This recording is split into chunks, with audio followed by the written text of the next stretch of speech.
सादर नमस्कार। मैं डॉक्टर लक्ष्मी गुप्ता, व्याख्याता समाजशास्त्र, राजकीय कन्या महाविद्यालय धौलपुर। आज हम बात कर रहे हैं बीए सेकेंड ईयर के फर्स्ट पेपर की, जिसमें आज हम पढ़ेंगे वैज्ञानिक पद्धति का अर्थ। कल तक हमने पढ़ा था विज्ञान क्या है। अगर वैज्ञानिक पद्धति को सही ढंग से समझना है तो विज्ञान को समझना अत्यंत आवश्यक है। विज्ञान क्रमबद्ध और व्यवस्थित अध्ययन है। उसी क्रमबद्ध और व्यवस्थित अध्ययन का प्रयोग ही वैज्ञानिक पद्धति का प्रमुख आधार है। वैज्ञानिक पद्धति क्या है? वैज्ञानिक पद्धति का अर्थ व्यवस्थित ढंग से ज्ञान का संचय है। व्यवस्थित ढंग से तात्पर्य तथ्यों का संकलन, वर्गीकरण, विश्लेषण, तत्पश्चात सिद्धांत का प्रतिपादन। ये विज्ञान की प्रमुख विशेषता है। इन्हीं चरणों का प्रयोग करके वैज्ञानिक पद्धति में ज्ञान का संचय किया जाता है। प्रमुख समाजशास्त्री लुंड वर्ग ने इसे निम्न शब्दों में परिभाषित किया है। व्यापक अर्थ में वैज्ञानिक पद्धति तथ्यों की व्यवस्थित अवलोकन, वर्गीकरण तथा व्याख्या से निर्मित है। इसका तात्पर्य यह है कि वैज्ञानिक पद्धति के अंतर्गत अवलोकन, वर्गीकरण और सामान्यीकरण या व्याख्या प्रमुख बिंदु के तौर पर जाने जा सकते हैं। एक प्रमुख वैज्ञानिक वुल्फ, जिन्होंने इसे निम्न शब्दों में परिभाषित किया है: व्यापक अर्थ में कोई भी अनुसंधान विधि जिसके द्वारा विज्ञान की रचना और विस्तार होता है, वैज्ञानिक पद्धति कहलाती है।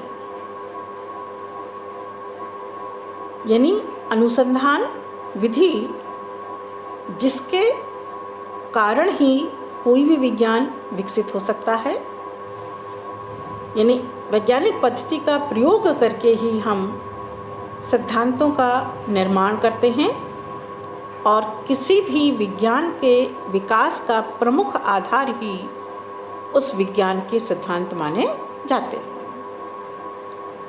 तो प्रमुख समाजशास्त्रियों ने इसे निम्न शब्दों में परिभाषित किया, अपने विचार व्यक्त किए।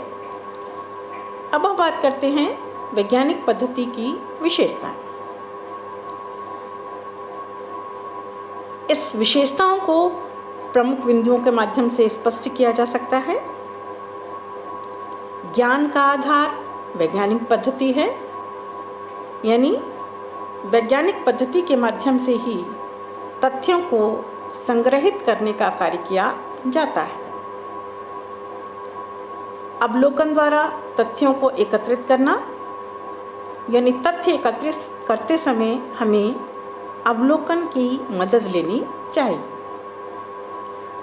जब तथ्य संग्रहित हो जाते हैं तो तत्पश्चात तथ्यों का वर्गीकरण और विश्लेषण का कार्य किया जाता है और विज्ञान की जो प्रमुख आवश्यकता है, प्रमुख विशेषता है, वह क्या है का उल्लेख करता है या क्या है का अध्ययन करना चाहिए। क्या है यानी वर्तमान में जो चीज़ है हमें उसका अध्ययन करना चाहिए, ना कि क्या होना चाहिए। कार्य कारण संबंधी विवेचना, यानी कोई भी घटना के घटित होने के पीछे कोई ना कोई कारण होता है, उन कारणों को जानने का कार्य एक अच्छे अनुसंधानकर्ता को करना चाहिए। तत्पश्चात सिद्धांत की स्थापना करनी चाहिए, यानी सिद्धांतों का निर्माण उसके पश्चात ही होता है। जब सिद्धांत निर्मित हो जाता है तो उसकी हमें कई बार परीक्षा पुनर्परीक्षा का कार्य करना चाहिए, क्योंकि जब तक उसकी परीक्षा पुनर्परीक्षा का कार्य नहीं हो जाता तब तक उसकी सत्यता साबित करने के लिए हम जो कह सकते हैं कि ये नहीं कह सकते कि वह सिद्धांत का रूप ले सकता है।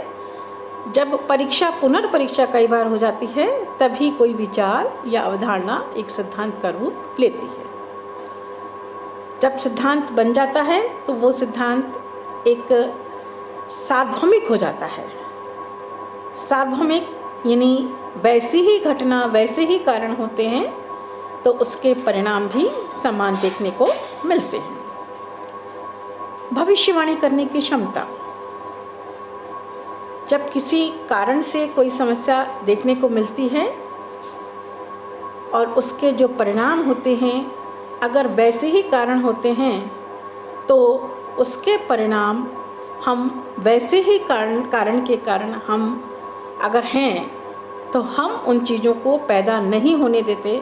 हम भविष्यवाणी कर सकते हैं कि ये कारण हैं तो इसके ये परिणाम हो सकते हैं, तो उसके बुरे परिणाम से बचने के लिए हम भविष्यवाणी करें कि ऐसे कारण पैदा ही ना होने दें जिससे समाज में समस्या देखने को मिले। तर्क की प्रधानता विज्ञान की प्रमुख विशेषता है कि कोई भी विज्ञान तर्क पर आधारित है। अगर तर्क नहीं है तो उसे हम विज्ञान नहीं कह सकते।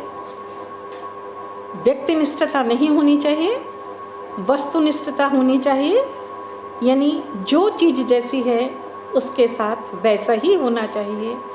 कहीं पर भाषा, विचार, धर्म, लिंग आदि का कोई भी प्रभाव नहीं पड़ना चाहिए। अगर इससे प्रभावित होकर हम अध्ययन करते हैं तो हमारा अध्ययन व्यक्तिनिष्ठ अध्ययन माना जाएगा, उसको हम विज्ञान की श्रेणी में नहीं रख सकते। इसके लिए हमें अध्ययन वस्तुनिष्ठ अध्ययन ही करना चाहिए। अब बात करते हैं हम वैज्ञानिक पद्धति के चरण। सबसे पहले समस्या का चुनाव करना चाहिए।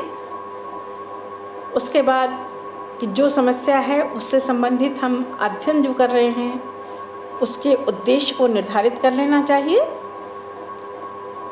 विषय से संबंधित विभिन्न प्रकार की उपकल्पना जो हम सामान्य संस्कृति है, साहित्य है, जो सिद्धांत प्रतिपादित हो चुके हैं उससे संबंधित जो व्यक्ति हैं उनसे जानकारी प्राप्त करके हम उपकल्पना का निर्माण कर सकते हैं। फिर हमें निर्धारित करना होता है हमारे अध्ययन का क्षेत्र क्या हो और कितनी इकाई का हमें अध्ययन करना है, क्योंकि सभी इकाइयों का अध्ययन करना कदापि संभव नहीं हो पाता। संपूर्ण में से कुछ इकाई का चयन करना पड़ता है जो संपूर्ण का प्रतिनिधित्व करता होता है। उसके बाद तथ्यों का वर्गीकरण, विश्लेषण, व्याख्या करना। समानता के आधार पर तथ्यों को कई वर्गों में विभक्त कर सकते हैं हम। फिर उसकी व्याख्या की जाती है और उसके बाद ही किसी सामान्यीकरण पर या निष्कर्ष पर पहुंचने का कार्य किया जाता है। जब भी कभी सामान्यीकरण का कार्य तक हम पहुंच जाएं, उसके बाद भी तथ्यों को पुनः जांच लेना चाहिए, पुनः परीक्षण कर लेना चाहिए कि वो कहीं कमी तो हमसे नहीं छूट गई है। अगर कमी हो तो उसे दूर करते हुए आगे हमें बढ़ना चाहिए। लास्ट प्रमुख बिंदु है भविष्यवाणी, यानी विज्ञान के सिद्धांत भविष्यवाणी करने में सक्षम होते हैं और वह यह पहले से बता देते हैं कि अगर ये कारण है तो उसके परिणाम इस प्रकार के देखने को मिलेंगे, तो उसे बोला जाता है भविष्यवाणी करने की क्षमता। अब हम चर्चा करते हैं सामाजिक अनुसंधान में वैज्ञानिक पद्धति का उपयोग। सामाजिक अनुसंधान में इस वैज्ञानिक पद्धति का अहम रोल होता है। अगर वैज्ञानिक पद्धति नहीं है तो हम अनुसंधान का कार्य नहीं कर सकते। जिसमें इसे अगर हम बिंदुओं के माध्यम से स्पष्ट करना चाहें तो इसे निम्न बिंदुओं के माध्यम से स्पष्ट किया जा सकता है।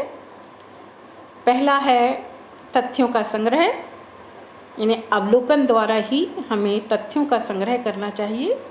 किसी की कही सुनी बात पर हमें विश्वास नहीं करना चाहिए। तथ्यों के आधार पर नियमों का प्रतिपादन। नियम का मतलब है सिद्धांत का प्रतिपादन।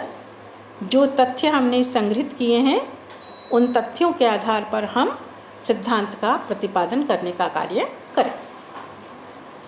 जो भी सिद्धांत बनते हैं वह सिद्धांत सार्वभौमिक होते हैं।